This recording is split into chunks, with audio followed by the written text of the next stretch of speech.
Welcome back to Ashmore Arboretum, and today on the homestead I'm going to take this load of compost and make our homemade potting soil, but I've already done a video on that, so I'm not going to show you how to do that again. But I'm going to make our homemade potting soil using peat moss, and I'm using perlite this time instead of vermiculite, and this compost, and I'm going to fill up our garden beds in preparation for spring planting. Come along and I'll show you how we do this. Okay folks, as you can see here, I have my ingredients to make my potting soil in this wheelbarrow. I have a 10 to 1 to 1 ratio of compost, peat moss, and vermiculite. Now, your compost, that's your organic matter. Your peat moss is going to add water retention and a fluffy consistency to your end product. And this perlite, what this does, that's just for water retention and to help this stay aerated. What I'm going to do now is I'm going to mix this very thoroughly. And like I said, I've done a video on this, so I'm not going to bore you with all of the topics and the how-to. So I'm going to put you on hyperspeed and get this done real quick.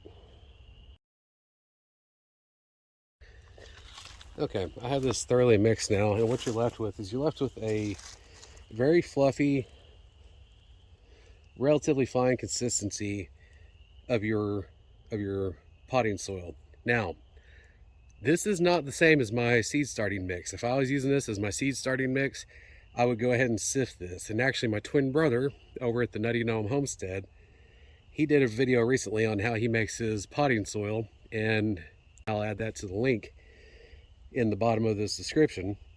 But I'm going to go ahead and I'm using this as is to fill up my raised beds. Now let me get you set up and I'll show you what we do next. Okay folks, what we've got here is we have my raised bed, and this is what's left over from last year. Now in the fall time, I come out here and I top dress all of my raised beds with rabbit manure. And this was done in early November, I guess, and this is pretty well just degraded down to almost nothing. What I'm going to do to finish off these beds is anywhere I have growth of a weed, I'm going to go ahead and dig that out, like right here.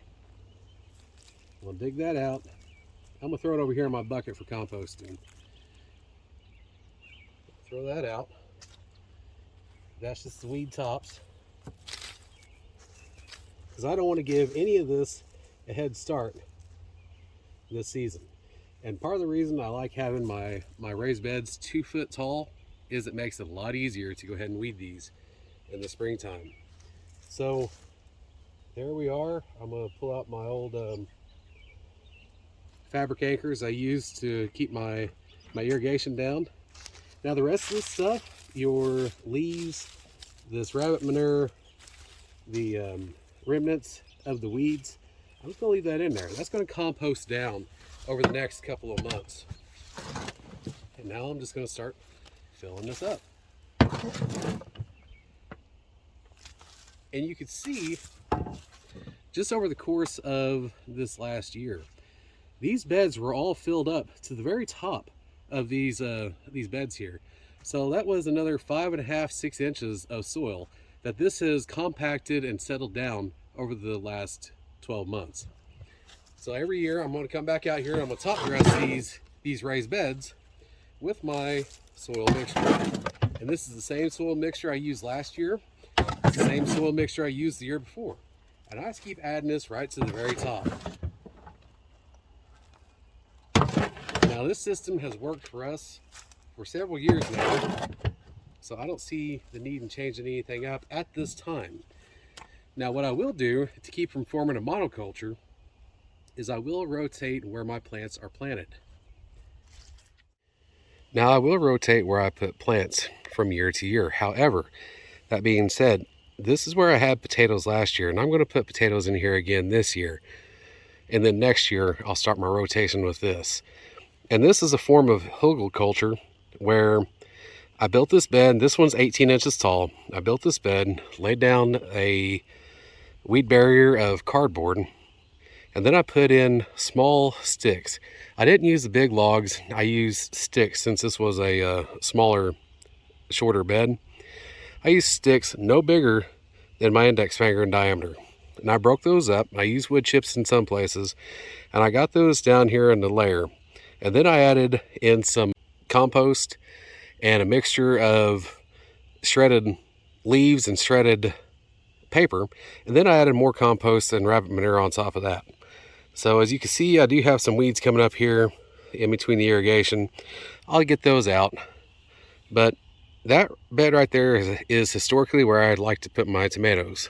I did have tomatoes get close to 18 feet tall 2 years ago. I ended up having to come out here and stake them up a little bit extra, and they ended up growing even taller and coming down all the way into the ground and growing out about 2 feet into this walkway here.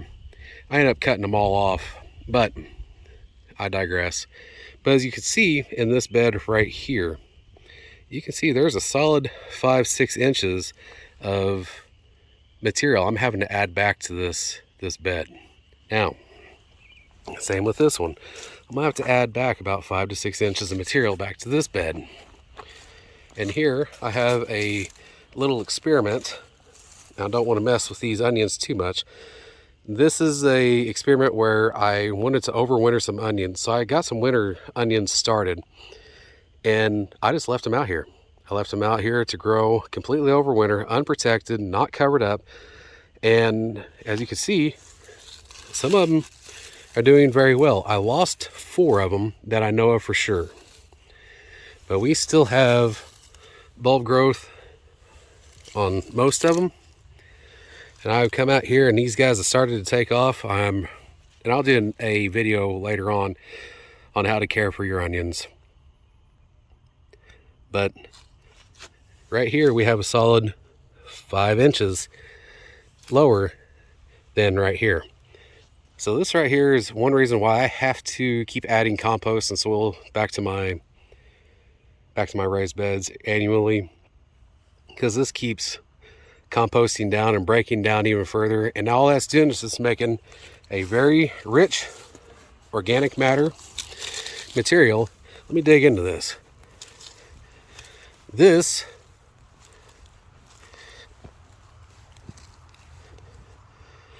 That hole's about 10 inches deep, and I'm still at this very fluffy, light, thick of organic matter rich soil. That's what you want. So folks, I'm going to go ahead and continue to fill up these raised beds with what compost I have left in my truck. I won't be able to get all these filled up today. I'm probably going to need 4 or 5 more loads, but I'm going to put you on hyperspeed and I'm going to show you a little bit of that process.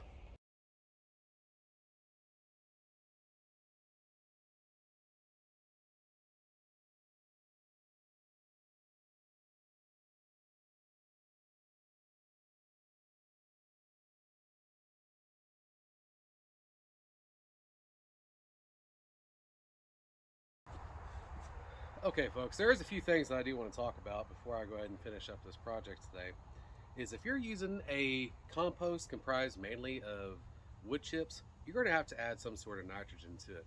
Wood chips are almost entirely carbon, and it takes 2 things to break down organic materials. It takes carbon and it takes nitrogen, and of course some heat and water too, but it takes those 2 main ingredients, carbon and nitrogen. Well, if you're using a compost comprised entirely of carbon, i.e. wood chips, the nitrogen is lacking, and you're going to have to add nitrogen back to that mix, or you're going to have relatively stunted growth. I mean, you'll still get some growth, but it's going to be stunted.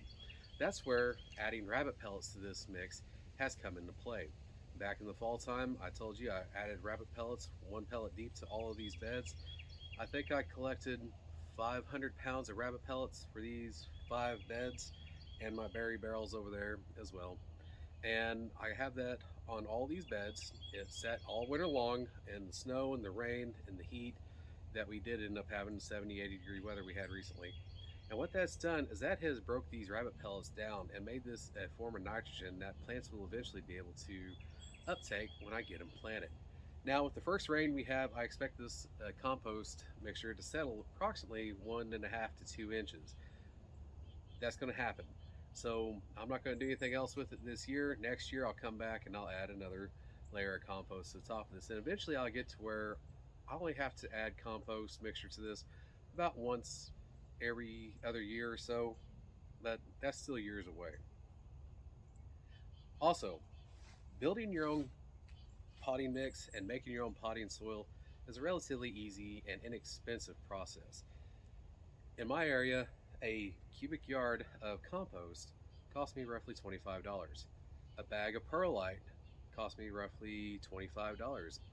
A large bag of peat moss, now that's a large bag, 3.8 cubic feet of peat moss, right now costs about $25. But if you go into things like vermiculite, which is what I used to use in this mix, that costs $57. But altogether, I have $75 in a cubic yard, my perlite, my peat moss. Now the perlite and peat moss, I'll be able to get multiple batches of this compost made. I'll be able to get probably 5 cubic yards, roughly, maybe 4, but probably 5 cubic yards of compost, potting soil made up with just that bag of peat moss and that bag of vermiculite, or perlite, I mean. So that's a lot cheaper than the green and yellow bag at the big box store, isn't it? So if you like this type of content and you want to learn more about gardening and growing and homesteading and learning how to do this type of stuff yourself, please give my channel a like, share, and subscribe, and follow along. I have a lot more videos planned for this summer. Thanks for watching.